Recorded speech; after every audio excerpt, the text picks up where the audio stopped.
Hey there! I haven't done any videos for some time, couple of months, but I'm trying to get back into doing those. And today I want to share with you a presentation I did for work. I called it my life hacks for making presentations and how AI today lends a helping hand. In this video, where I'm sharing the presentation with you on YouTube, I want to speak about 4 topics. It's idea traps, or how you collect ideas for doing any kind of content, from videos to presentations to blogging to comedy, whatever. Then I want to speak about making drafts for presentations, a text of what you will be speaking about, and fitting into time slots, because usually when you need to present, you are limited. You have 10 minutes, 15 minutes, 20 minutes, maybe you're doing a pitch, then it's like more like a minute. So fitting into time slots, important. Then I want to speak about user attention and speaker notes, briefly, mostly because this influences how I do visuals. So in essence, this is presentation about how I made this presentation. So before we dive in, a message from our sponsor. If you can call working for a company a sponsorship, because I work at Prezi, and we actually just launched something I was helping to build, so I'm excited to share. It's pretty fun. We just launched a tool that allows you to quickly draft a presentation. You just give it text and it will give you a filled template structured for what you gave it. I want to show you 3 ways I use it that are not exactly for doing presentations. First one is that you can ask it about any topic, and it will create a draft of a presentation for you and present the topic to you. So in this example, I asked it about to do an introduction to retention editing of YouTube videos. I will actually demo this afterwards, how it really looks, but here I just want to show a couple of examples. So here I asked about retention editing of YouTube videos. This first screen you would see is like this. What do you want it to be about? Then you will have a second screen where you can add additional details. But considering I don't know anything about the topic, I add nothing, I just skip. And then I get presentation like this, which is about YouTube retention editing, understanding the techniques, introduction to this, and so on and so on. We have key techniques, effective storytelling, and so on and so on. You get this kind of like infographical template, right? Pretty nice. So another use case I use it for sometimes for fun is visualizing articles. For example, here is an article from Attila Vago at Prezi Engineering blog about value of experimentation in software development. Now, it's not very big article. It's well formatted, still not small either. So what you can do is you can paste the text into Prezi AI and you would get a template like this, giving you an introduction to it, like curiosity of software engineers, the urge to experiment, concept of golden days, and so on and so on. So you get this kind of a visual introduction. And third case, the most fun one for me is resume. This is how we call when a person uses presentation format for his resume, kind of like a visual thing. So what you can do is you can go to a LinkedIn, you can copy your work history, your education, your about section, and so on and so on. Copy this text into Prezi AI assistant and get a presentation like this. So yeah, Edward Sruzga, Prezi resume, here is my background, here is passion and growth, current role at Prezi, my technical expertise, and so on and so on. So pretty fun, right? Considering it takes only around a minute. And you get this kind of draft and you can then edit, add your visuals, maybe rearrange something. So let's actually take a look. this is 3 examples I spoke about. Let's actually take a quick look how this looks like.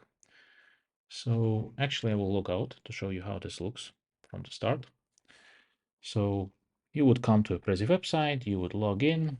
Let me log in with my private account.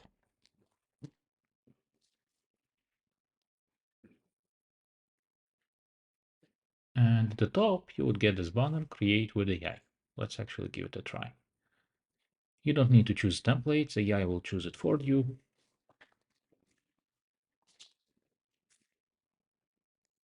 Well, let's ask about some kind of topic first, I guess. So we spoke about retention editing. And I don't know, let's say how to use, okay, best practices of using Prezi. Let's try this. Again, I will skip. Let AI completely imagine the presentation for me. So it chose a template. It's loading. It actually explains why it chose the template. It's actually suggested colors. So it says that the circles template is playful, modern style, and colorful circles symbolize interconnectedness, making it ideal for showcasing the dynamic and creative aspect of using Prezi. Yeah. So here it finished, and it suggests different colors. You can choose different ones. You can choose some kind of a background. We suggest some backgrounds. You can actually choose other templates. We give you some other options. But let's actually take a look.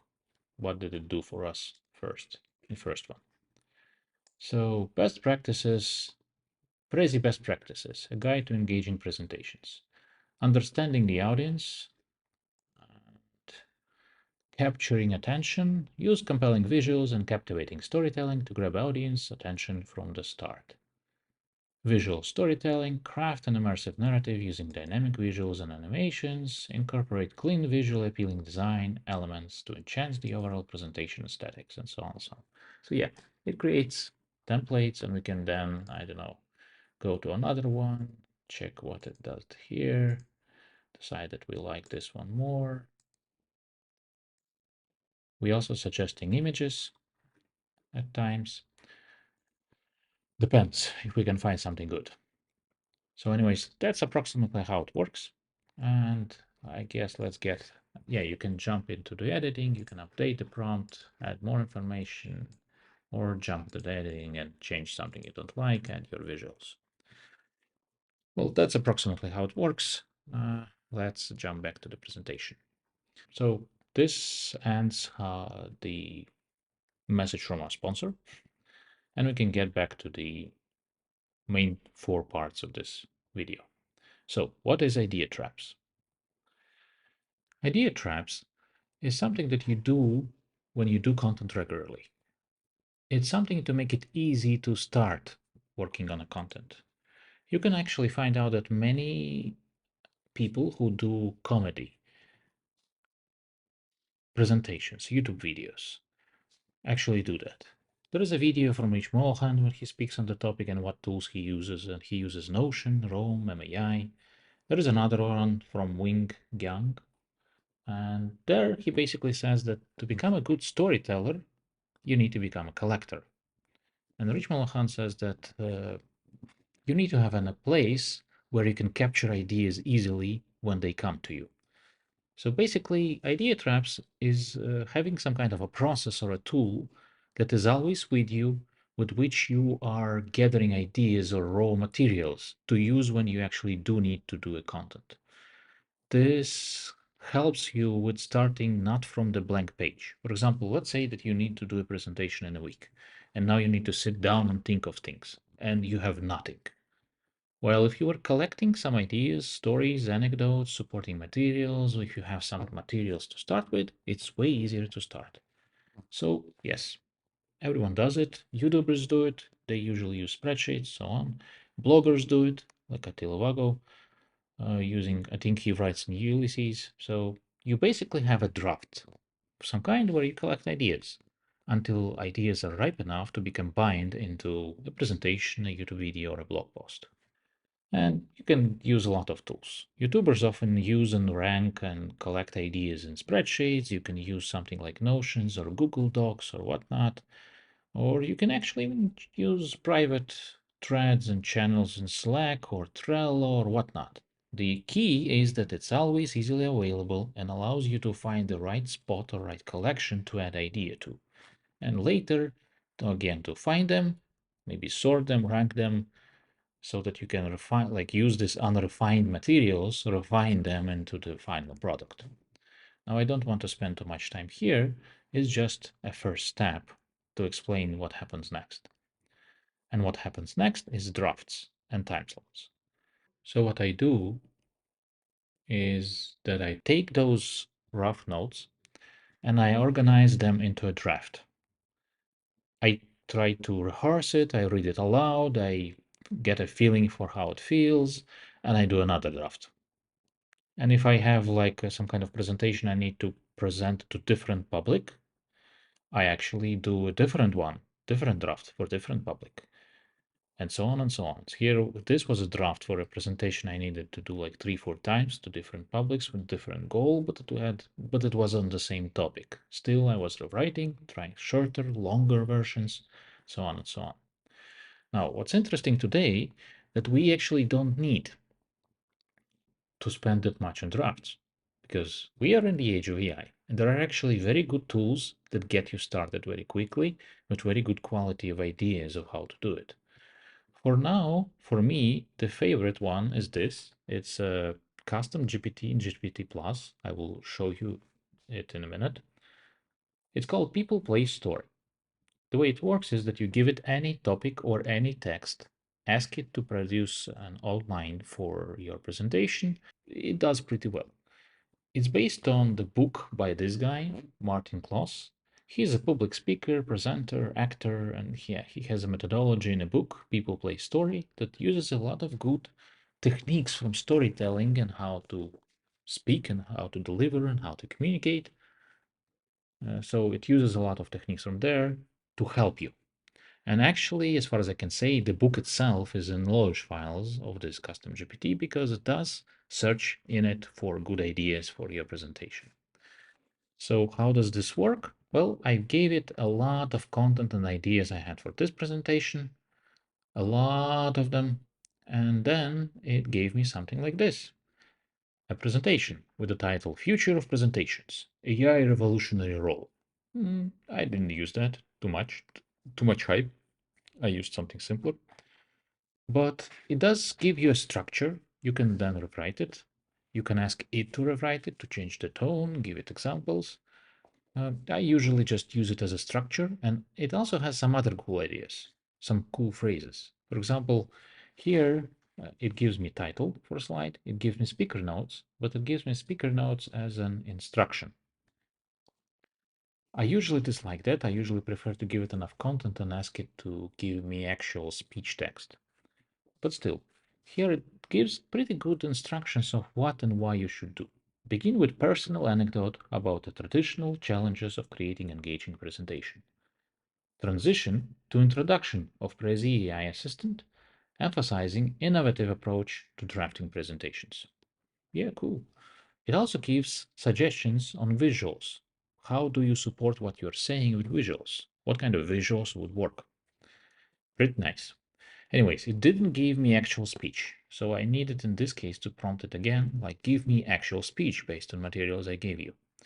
And it did deliver some fun stuff. For example, I really like the first line here. Imagine a world where your ideas flow seamlessly onto the canvas, where the daunting task of creating a presentation is transformed into a journey of exploration and creativity. I don't know about you, but this is approximately what we are striving for in Prezi, with Prezi AI Assistant and in general. We are trying to unlock your creativity, and we want to help you. But there is also another pretty cool line somewhere further down in AI Revolution Thingy. As we stand on the brink of a new era in presentation design, Prezi AI Assistant emerges as our guide. Then it has something I would not use. It's a companion in creativity that understands our needs and translating them into visually stunning narratives. From choosing templates to matching colors, it crafts stories that are uniquely ours. Yeah, I really love this thing, especially the last part. It crafts stories that are uniquely ours. That's a good phrase. I would use that. So I would not use maybe half of it, but the structure is good, idea is good, reasons for why it's structured exactly this way is good, and you can iterate with it so that it flows the way you want, so that it uses words that are closer to yours. So let's actually take a look how it works. Write me some content on how does PowerPoint compare to Prezi. Then structure a presentation out of it. Then structure a presentation out of it. Okay, I want an outline, but speaker notes, notes containing speech, not instructions. Let's actually instructions.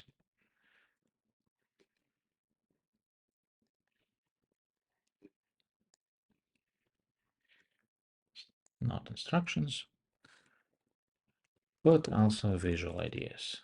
But also visuals ideas that would support story. So let's ask it for this and see how it does.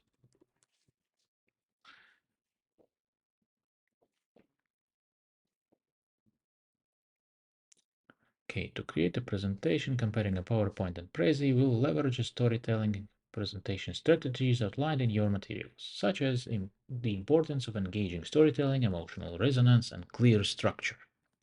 Nice. Opening, the art of presentation, choosing your canvas. Yeah, nice. Speaker note. Begin with a story about a memorable, again, I decided to instruct, but partially because I didn't give it enough information. But okay, begin with a story about a memorable presentation that captivated you. Emphasize the power of storytelling and visuals in presentations, setting the stage for comparing PowerPoint and Prezi. PowerPoint, the classic tool. Visual idea. A screenshot of a presentation, PowerPoint, speaker note. Introduce PowerPoint as a long-standing familiar tool. Dynamic approach. Okay, let's ask it separately. Ok, now write me the speech itself.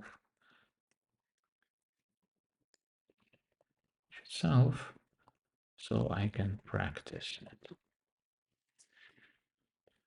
Okay, so what do we have here? It speaks about user interface, ease of use, design, visual idea, side-by-side comparison of PowerPoint and Prezi, compare the user interfaces, discuss the learning curve. Actually, wonder, so opening. Imagine stepping into the room. The lights are dim, and the story unfolds before your eyes, not through the words alone, but through a symphony of visuals, captivating your every sense. That's the power of great presentation. Today we are diving into the world of PowerPoint and Prezi, two masters of storytelling, to help you choose the canvas for your next masterpiece. Again, nice, right? It's not bad considering we just did it in a minute. So would one use this as is? Don't know.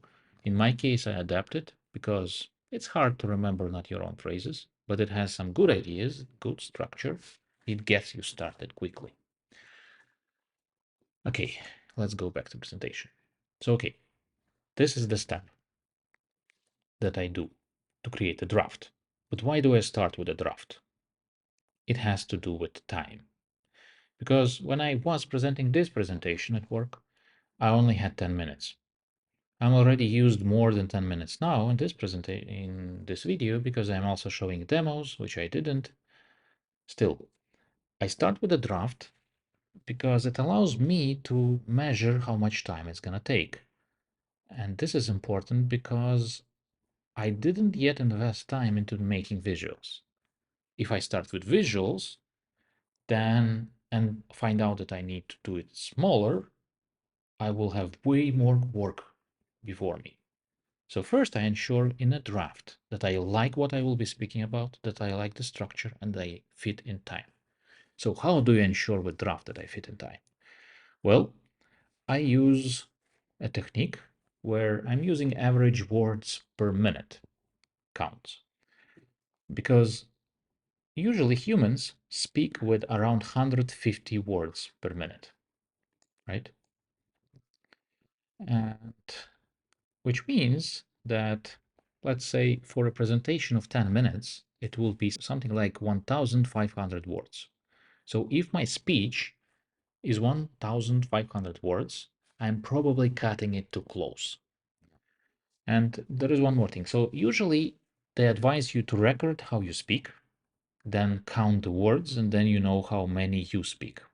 Because you could be speaking faster. There are people who speak like 200 words a minute when they are excited and they are presenting and so on. There are people who are nervous or just like they have different mood or something and they speak slower, and it could be like as low as 100. So you need to understand what kind of presenter you are. Now, in my case, I was more trickier, because I actually didn't count myself. There are today a lot of tools that can that can transcribe an audio. And I also didn't just record my audio. I actually used the recording of a presentation I gave a year ago to see how fast I actually speak in actual real presentation in a real setting. So if you can do something like that, that could help you. So yeah, you give it an audio to tool like this. The tool is based on Whisper. It's open source model from OpenAI that transcribes audio pretty well, especially in English, but it's pretty good in other languages too. This one is for Mac. There are similar tools for Windows. There are some online, some are free, some are not. This is free for certain sizes and qualities. So I gave it an audio from last year. It gave me a transcript, and I also have on a CodePen a tool where I can paste a transcript, and it gives me a chart. It groups all the words from the transcript, and it gives me word counts per minute. So for a presentation I was giving a year ago, that was around like 14 minutes in length. On the first minute, I was speaking 120 words per minute, so slower than average. On minute number 5, I only was speaking 100. This is because I actually was not speaking. I was actually showing a small video there. And then on minute 6, I went to 160. But still, on average, in my case, it's more like 130, maybe 120. Largely because I'm also showing and not only talking. So this is the way I learned that for me, it's probably 130. Then you can take a speech, you can paste it in a lot of tools online that count number of words. And you can see that for this speech that AI gave me, there was 481 words. And if I have 10 minutes and 130 words per minute is my speed, then for me, I would have something like 1,300 words worth of text I can speak. So 481 is pretty nice. Still, my presentation did blow up a bit while I was editing later. Usually you need to be very strict and stay to the script if you want to actually fit. In my case, in rehearsal, it was more like 15 minutes. But afterwards I adjusted, cut out some parts and got it under like, I think it was 9 minutes 30 seconds, my delivery. Anyways, let's actually try to demo this. So here is the tool. I will actually put a lot of links in description. So for most of the things you hear, find it in the description, or if you don't find something, ask me in comments. I will give you links. Okay, so here it is. And here I already opened before my audio from a year ago. We can actually open this, or you can open a file, but now it's actually transcribing. And you can see it's transcribing and transcribing and transcribing. So for now, it transcribes something like Yeah, it's actually already did pretty fast. It already did 90%. And done.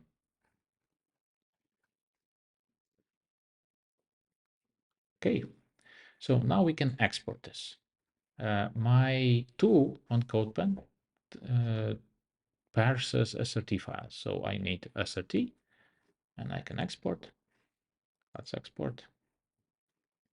Okay, let's replace. Okay, now we can go to CodePen. I will share the link too. And I actually need to open the file. Give me a sec. Oops.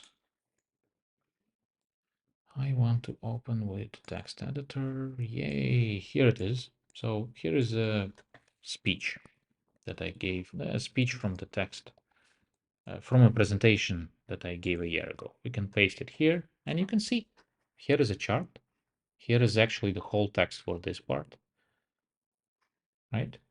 And we can see 120 words on first minute, 100 on the fifth minute, and so on and so on. So this is how I check if I'm fitting into a time slot. Okay, let's go. We have a couple of more topics to visit. Okay, so now we know that we fit into a time slot. Now I would want to speak about visuals, but before we do that, I want to speak a little bit about user attention and speaker notes, because the way I think about those influence how I usually try to do visuals. So user attention. One thing I learned over the years of working Prezi is that when we present or even communicate, especially when it's one to many, like I have a monologue where I'm speaking to a lot of people, like you guys on a YouTube, or I'm giving a public presentation, the main thing we're working with is attention. And attention is like a muscle. You can strain it, you can waste its energy, you can use it in a way where it will go numb. Okay? It's like a muscle. So if you're doing it wrong, you will lose attention of the users. And one example of how to lose it is to show users too much things at the same time. For example, like this. I'm showing too many things at the same time to you. And what happens at this point is that users will switch their attention from you, from what you're speaking, to check out what you showed them. And if there is too much, it will require their full attention and they will stop listening. This is not what you want to do. In reality, your visuals only need to support what you're saying. And usually it's better to show them one by one, because showing them like this is a distraction. And showing things one by one actually has an additional bonus, secondary bonus. Because I'm actually in presentations, I'm not using speaker notes. Instead, what I do is that I show things one by one, and when I rehearse or when I'm doing a presentation, I usually add one visual animation per one topic I want to speak about, so that I need to click through it, and then it reminds me of what I want to speak about next. I click, things show up, and I remember, oh, I wanted to speak about speech and visuals, that they are in sync when I do it this way.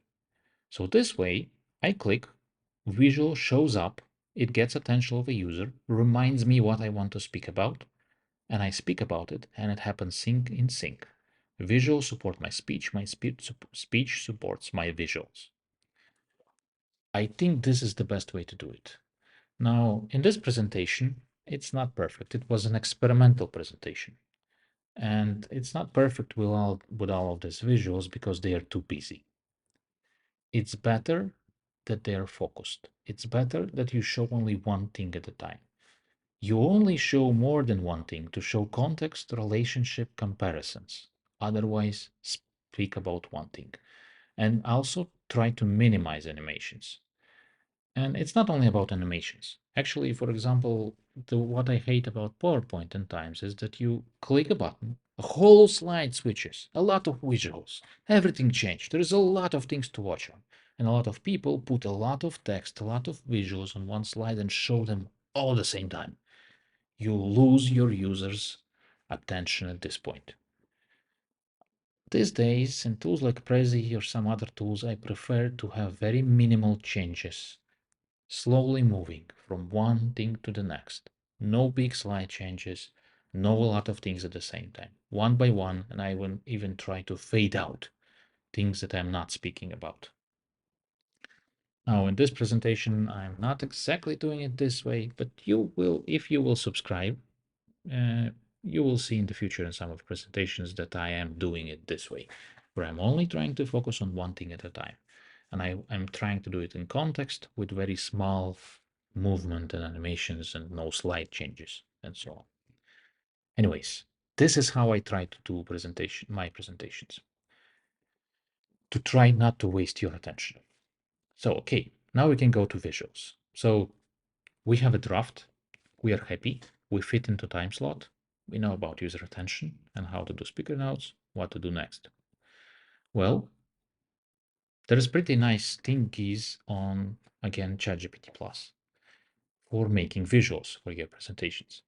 I think it's actually a very powerful thing that you can, with AI today, create a picture that is very focused on exactly what you want to say, exactly the visual that's going to support your story. You still will need to iterate and pick. And for this, I really love this one, Glibatree Art Designer.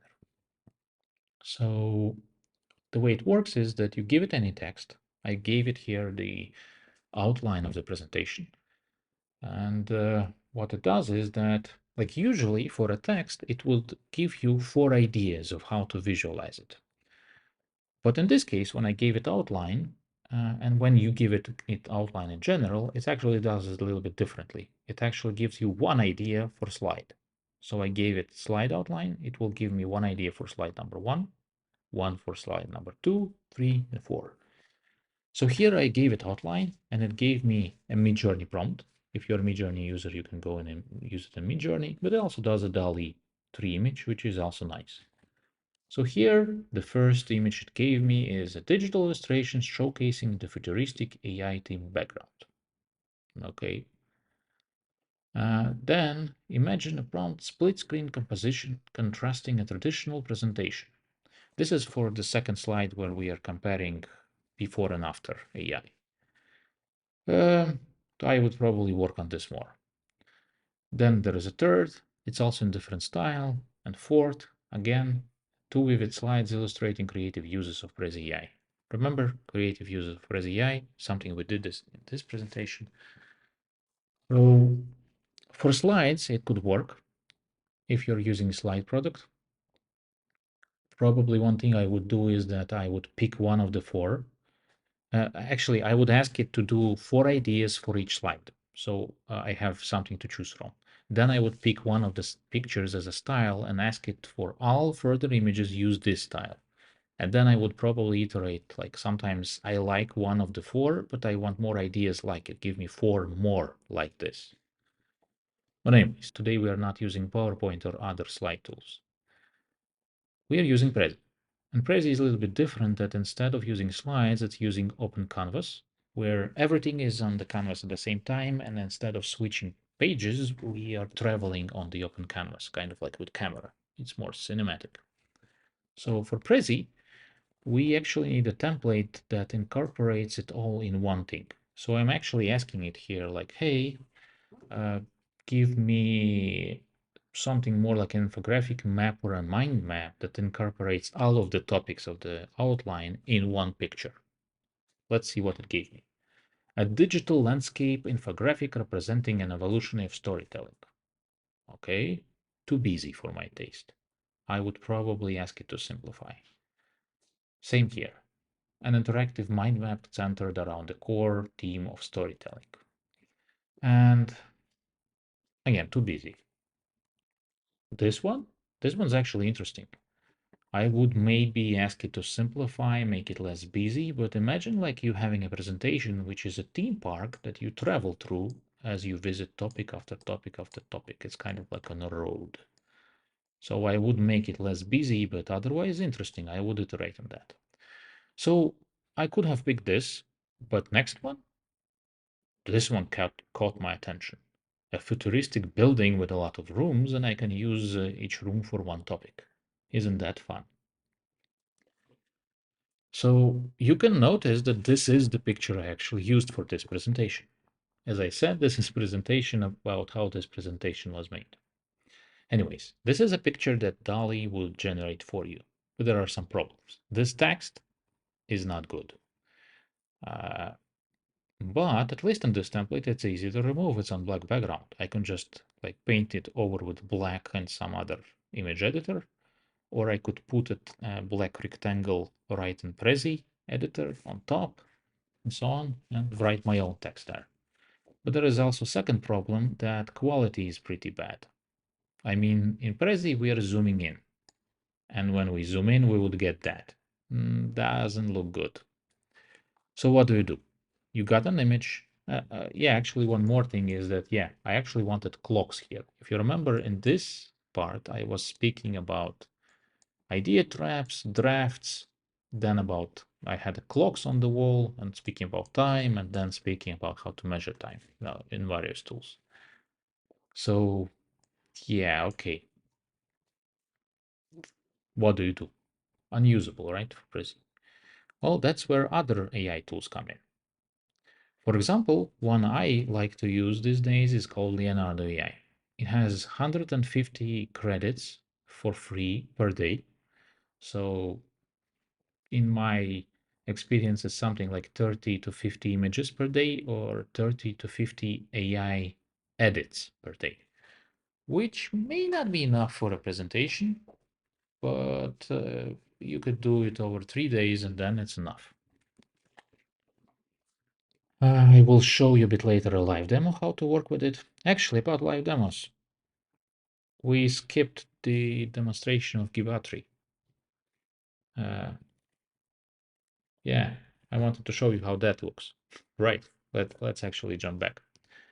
So here is ChatGPT, here is Glibatree. We did generate a speech, right? Let's actually give it to it and see what it does.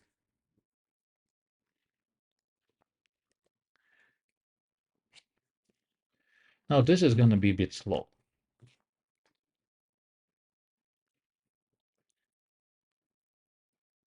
So here it's writing a Midjourney prompt. I guess we can ask it not to write it and it will be slightly faster. Now it's generating the first image.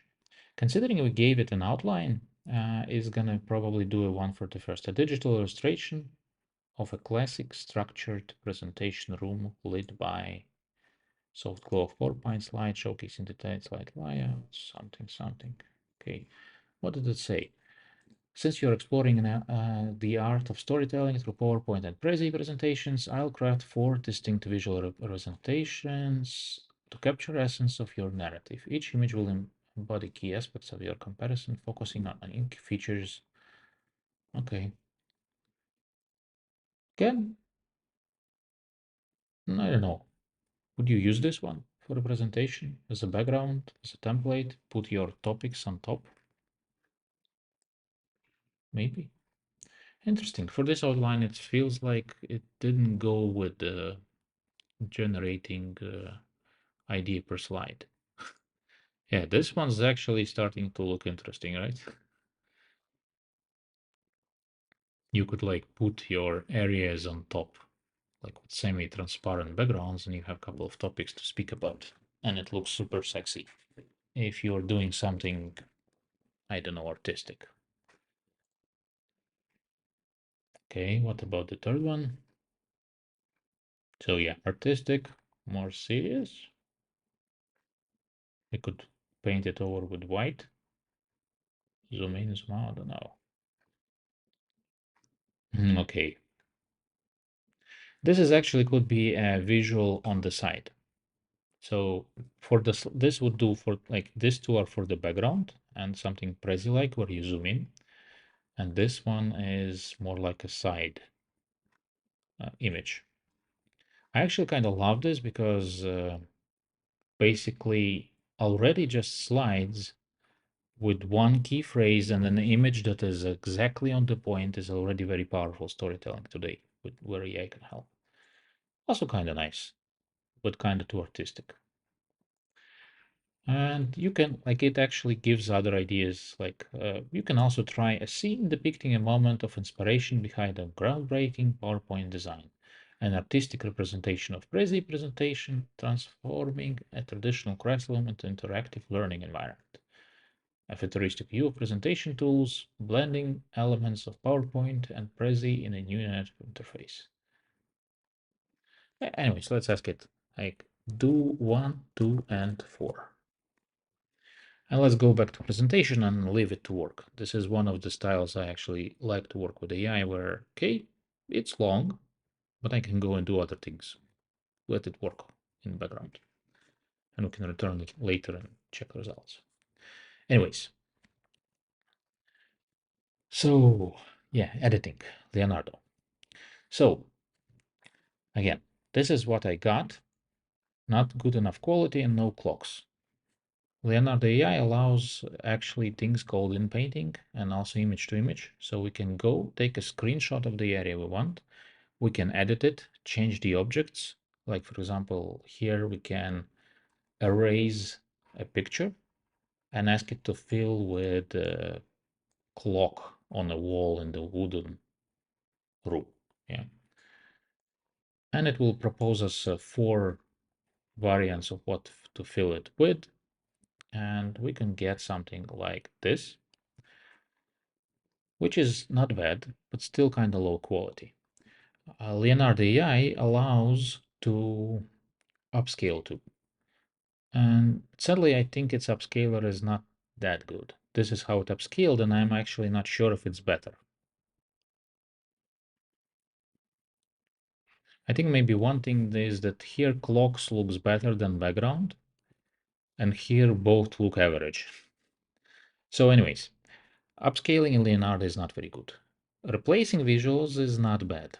It's not perfect. I would like it to be better. But today there is actually another tool that is very impressive, and it's Magnific.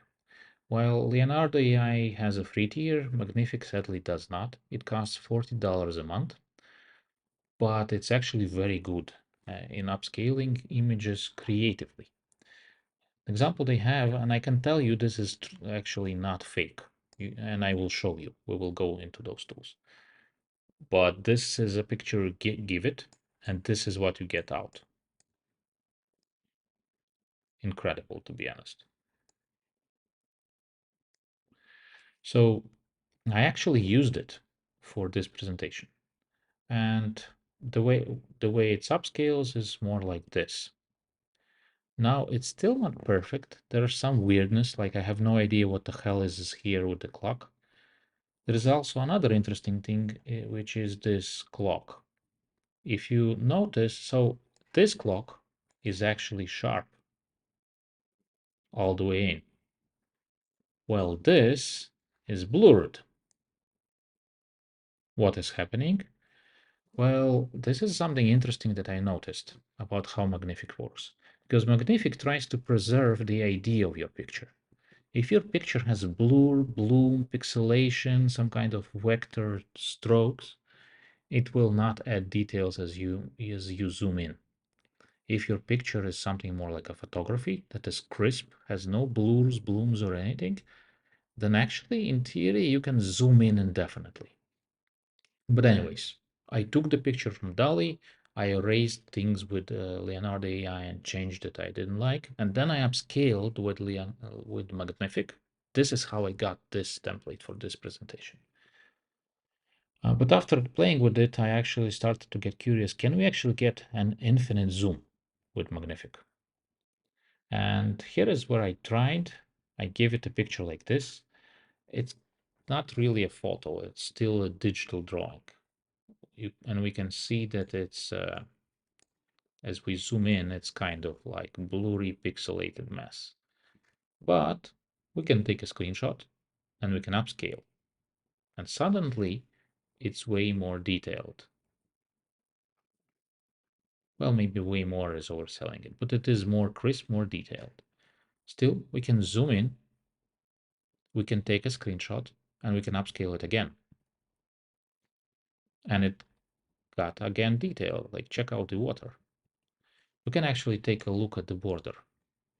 On the left is a picture before upscale, on the right is after.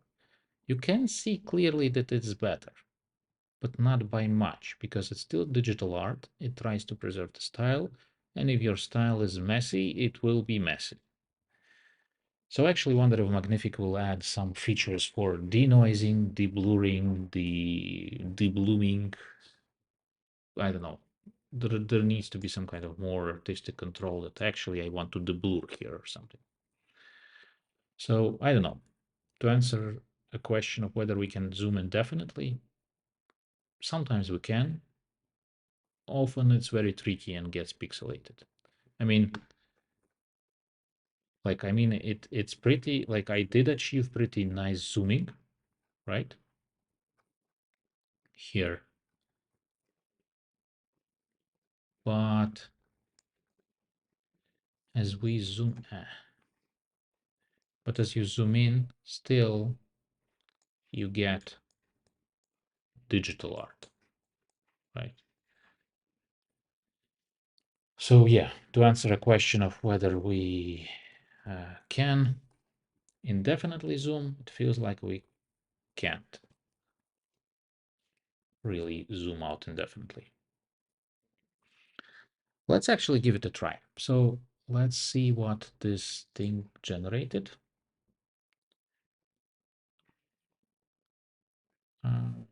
And play around a little bit with Leonardo.ai and Magnific. Okay, so what picture do we want to play around? Which one of them looks interesting? I think I like this.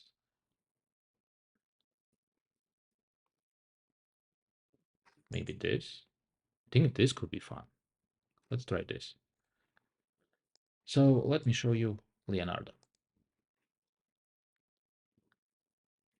So this is Leonardo. They have a lot of tools. Today I want to focus on what they have called a canvas editor. They do have all kinds of like real-time canvas, which is kind of fun. Way to draft something quick because they are changing stuff very quickly. You can like do some kind of collage in here and so on. They have image to image, they have real-time generation thingy and so on and so on, some stuff around motions, textures, and they actually have a new beta upscaler. Actually, let's give it a try quickly. Let's go add an image. Let's add an image and check. So here is an image.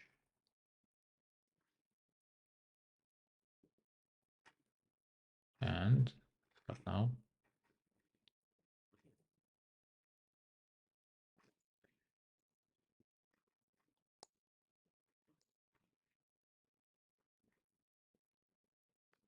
okay, let's upscale.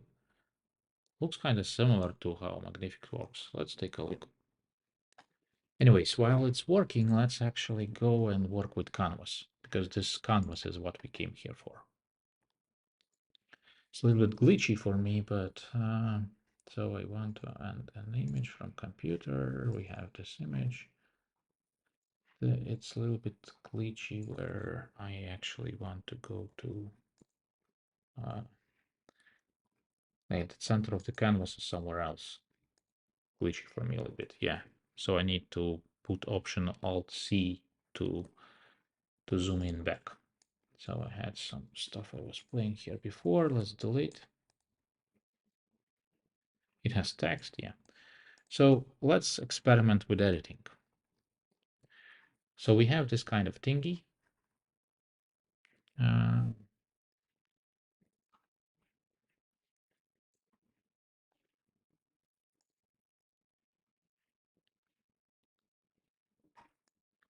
So how do you add it? Yeah, okay. So let's try to add a rocket here instead. So I would erase this thing. I would probably scale it so that we focus only on the thing we will be filling.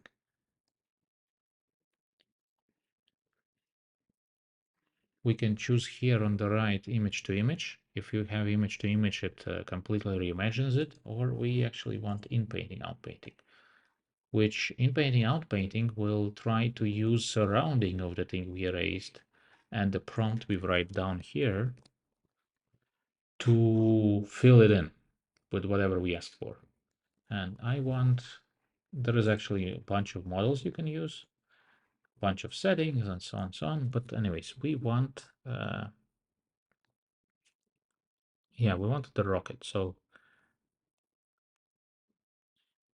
a rocket, like a cartoony rocket flying among balloons. Okay, not flying, lifting up among balloons. Huh? Let's try. So this is the way I was adding the clock where I want it. So I generate a picture with DALL-E or Midjourney.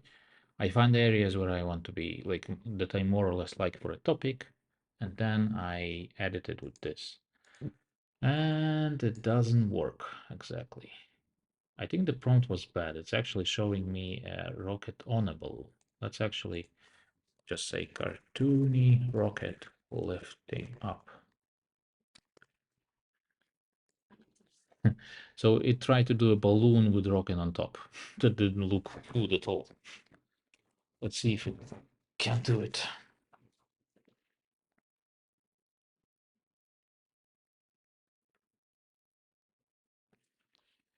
I have no idea what the hell. Guess this is a rocket, but it's weird. So filling in. I guess rocket in this case is too much for it. One thing one can do also is to put a rocket on top and do in image to image as well and add it more. So it's not straightforward. In my case with clocks, let's also try a different model. So we tried this. Let's try Stable Diffusion 1, 2, or to see how that performs. So they have a lot of fine-tuned Stable Diffusion models for different use cases. So it's not very straightforward, depending on what you're trying to do.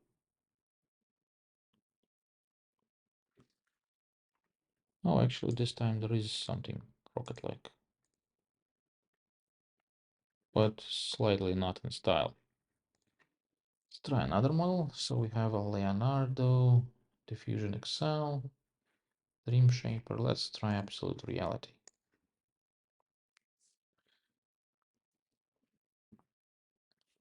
So this is just to show you how it really works, in a sense that sometimes you do spend time trying different things, trying to edit more, less, arrays, maybe do image to image, so it's not superb in this sense. But still, it's probably one of the best tools in the market yet, except for maybe that Photoshop is better, but I mean, Photoshop is paid. This is what you get for free. Okay, guess this is gonna do. Okay, let's take a look at Upscaler. It's actually not bad. Let's close that. Let's zoom in. It's actually not bad. Similar, I guess, like, so which, I think Magnific is still better.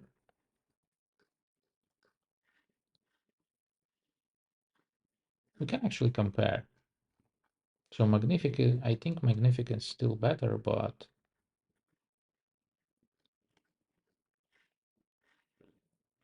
it definitely does a thing. Let's let's try Magnific. Not bad. What's interesting for me, can we actually zoom in even more? Can we So what's interesting for me for Prezi use case is, let's download it. Let's go here. Let's zoom in onto the balloon. Let's take a screenshot of a balloon. And let's ask it to upscale once more, but balloon. And see what the hell is happening. What's gonna happen. So here we have a picture of a balloon uploading and we want to upscale it. Let's go. This upscaler is actually kind of expensive. It's 30 coins. So you can only do 5 this kind of upscales for free per day. Well, it does that. Let's actually go and play with Magnific. So this is Magnific. They actually added style transfer. I will not go into this today, but they have upscale thingy. Let's for now upscale the image from DALL-E and compare how it upscales. We can also say that we want 4x, and I will not change anything else. So it's upscaling. How things are going here. Did I press? So I think here it definitely does it better, but you can also see that it's getting weirder as you zoom in and zoom in. But I kind of like it still. It does do its job better. Honestly, it's almost there to have, like, I don't know. Imagine traveling through a picture, zooming on the area and it's upscaling and you like travel. It's getting closer and closer to this. And you can probably also affect it with prompt a bit. Not bad. It's actually not bad. So maybe one doesn't need Magnific as much. And Magnific is slow, but we will see if it's better or not. It will be interesting to compare.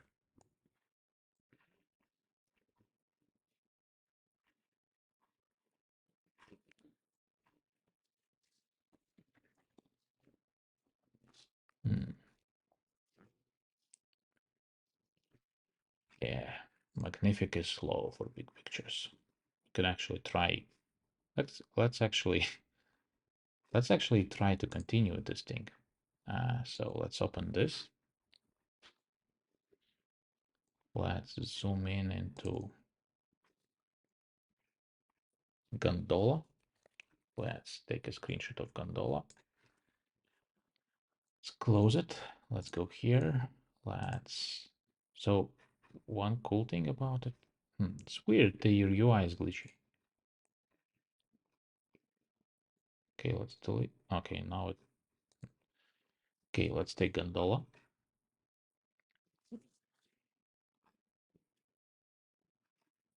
Let's upscale that. Oh, this is ready. So it's a little bit hard to see in web, like in web interface, what it did. So let's download and compare. So here is a picture from Magnific. Here is a picture from the Leonardo AI.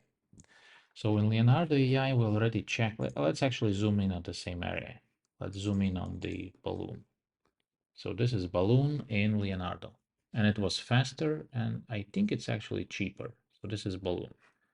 Let's zoom in on the balloon in Magnific.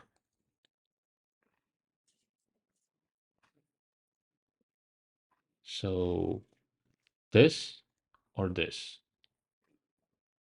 Magnific definitely crisper, but at the same time, I kind of like more what it did with pictures, the Leonardo. Like I think Leonardo stays closer to original picture. Magnific is way more creative in this sense.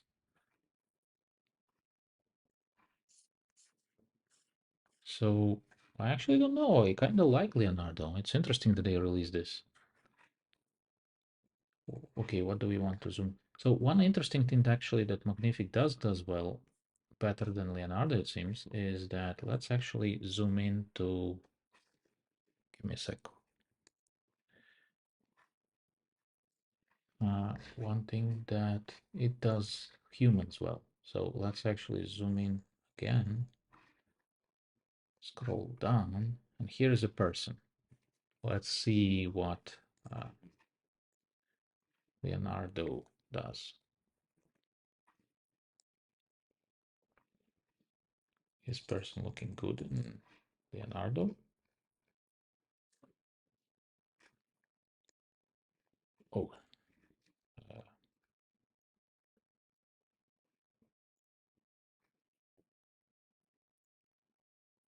I would say it's not like, okay, so again, Magnific is more crisper, but it's also more expensive and takes longer.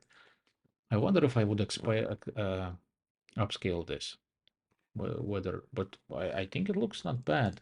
I think I would play more with Leonardo now. It's actually interesting. It's not bad. Okay. Anyways, let's go back to the presentation. So this is visuals. This is all I wanted to show you about visuals today.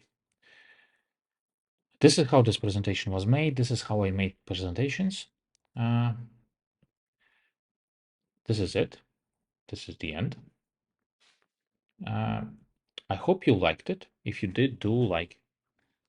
And if you like this kind of content, do subscribe. I am planning to do more this kind of stuff this year. Something in between visuals, coding, and AI, making hobby projects, developing in public, startups, some ideas, projects, prototypes, ChatGPT, custom GPTs, this kind of stuff. I actually have a video upcoming about chronicles of making ChatGPT write code. It's also another presentation I did for work and presented more than once. Pretty interesting for like history of my changing views of what AI can do and coding. You have comments, suggestions, questions, leave in the comments. I will answer. I will leave some links in the description. Maybe I will forget something. I hope you liked it. If you like my work and want to support my work, I will leave also a link to buy me a coffee. Do buy me a coffee. I do like coffee, especially cold brew. That's mostly it. Thank you. Have fun, and I hope to see you next time. Thank you.